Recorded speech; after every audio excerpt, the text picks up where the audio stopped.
I'm actually here to make a challenge to people. I know there have been many challenges made to people. The one I'm going to make is that it is time for us to reclaim what peace really means. Peace is not kumbaya, my Lord. Peace is not the dove and the rainbow, as lovely as they are. When I see the symbols of the rainbow and the dove, I think of personal serenity. I think of meditation. I do not think about what I consider to be peace, which is sustainable peace with justice and equality. It is a sustainable peace in which the majority of people on this planet have access to enough resources to live dignified lives, where these people have enough access to education and health care so that they can live in freedom from want and freedom from fear.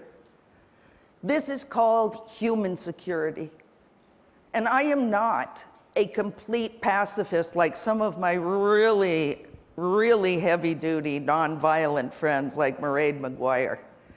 I understand that humans are so messed up, to use a nice word, because I promised my mom I'd stop using the F-bomb in public. And I'm trying harder and harder. Mom, I'm really trying. We need a little bit of police, we need a little bit of military, but for defense. We need to redefine what makes us secure in this world.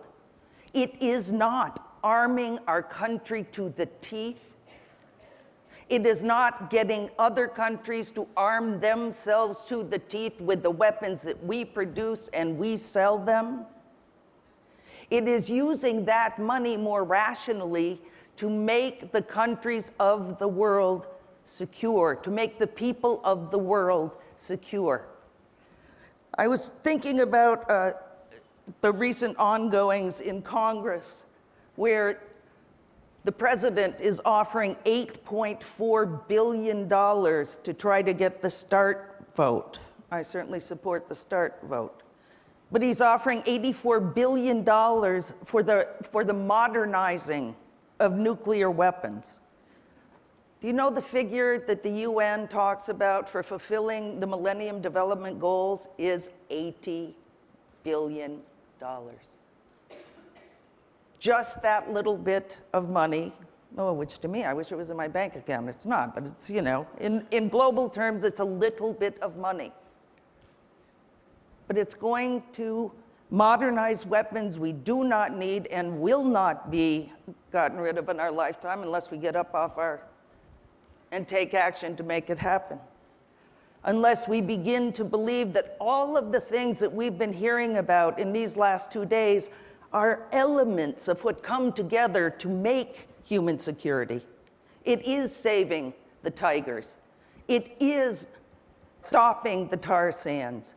It is having access to medical equipment that can actually tell who does have cancer. It is all of those things. It is using our money for all of those things. It is about action. I was in Hiroshima a couple of weeks ago, and His Holiness, we're sitting there in front of thousands of people in the city, and there are about 8 of us Nobel laureates, and he's a bad guy. It's like a bad kid in church. We're staring at everybody, waiting our turn to speak, and he leans over to me and he says, "Jody, I'm a Buddhist monk." I said, "Yes, Your Holiness, your robe gives it away." He said, "You know that I kind of like meditation and I pray." I said, "That's good, that's good. We need that in the world. I don't follow that, but that's cool." And he says, "But I have become skeptical. I do not believe that meditation and prayer will change this world. I think what we need is action. His Holiness in his robes is my new action hero."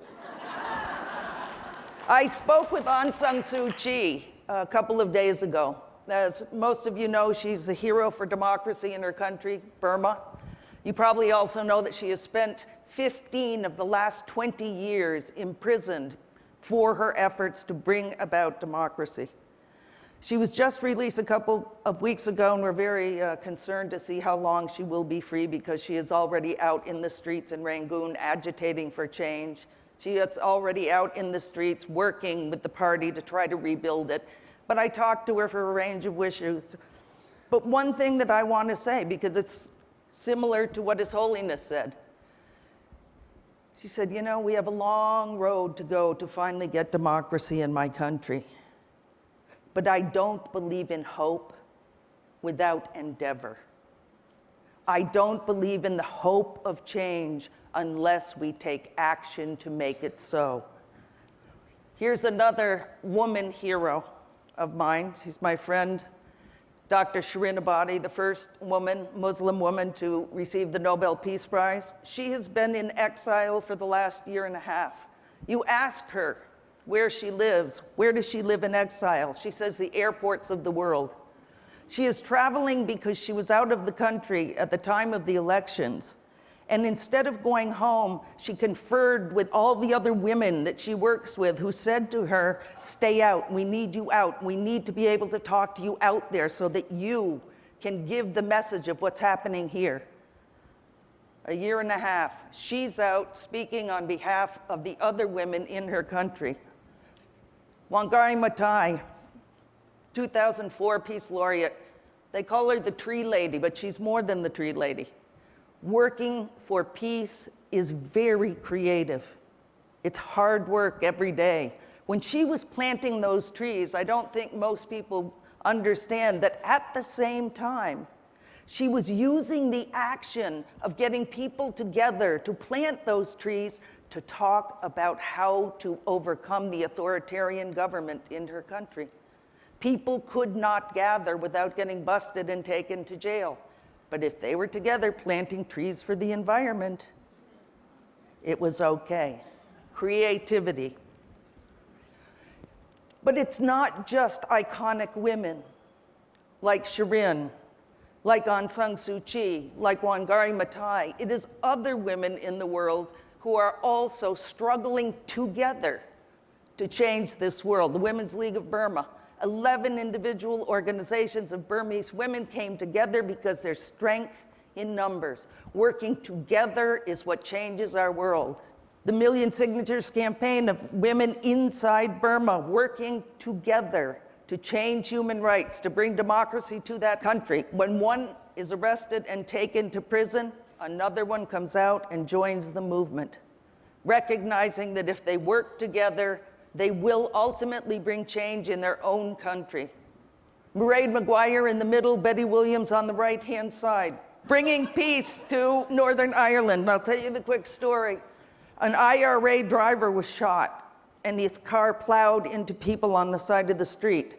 There was a mother and 3 children. The children were killed on the spot. It was Mairead's sister.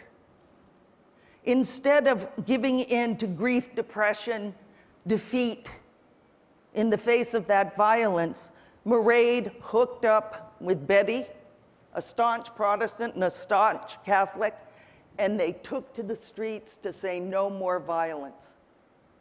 And they were able to get tens of thousands of primarily women, some men, in the streets to bring about change. And they have been part of what brought peace to Northern Ireland, and they're still working on it because there's still a lot more to do. This is Rigoberta Menchú. She also received the Peace Prize. She is now running for president. She is educating the indigenous people of her country about what it means to be about a democracy, about how you bring democracy to the country, about educating about how to vote, but that democracy is not just about voting. It's about being an active citizen. That's what I got stuck doing, the landmine campaign.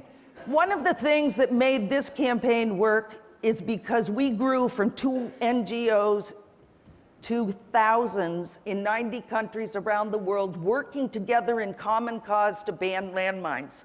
Some of the people who worked in our campaign could only work maybe an hour a month. They could maybe volunteer that much. There were others like myself who were full-time.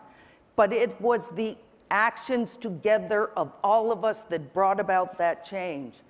In my view, what we need today is people getting up and taking action to reclaim the meaning of peace. It's not a dirty word. It's hard work every single day. And if each of us who cares about the different things we care about got up off our butts and volunteered as much time as we could, we would change this world. We would save this world. And we can't wait for the other guy. We have to do it ourselves. Thank you.